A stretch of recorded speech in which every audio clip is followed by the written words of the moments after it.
খেলাধুলায় অংশগ্রহণ করেছিলেন তাদেরকে পুরস্কার গ্রহণ সাবান আমিরুল রানা, এরপরে মঞ্চে আসবে রানাকে মঞ্চ সচেতন করছে। এরপরে আসবে স্বপ্ন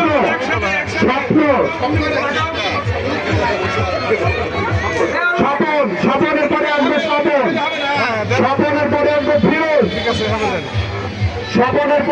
ফিরোজ। পুরস্কার তুলে দিচ্ছে আয়োজক কমিটির পক্ষ থেকে তোয়াজ দাদা, দর্শন চাচা, শাহরানি চাচা, ইমরান চাচা এবং আরো উপস্থিত আছেন।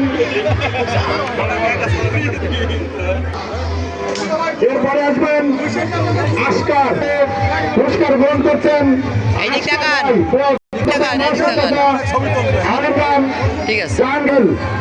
তাকে পুরস্কার তুলে দেবেন তাপস, জান ইসলাম তাপস, দেওয়ার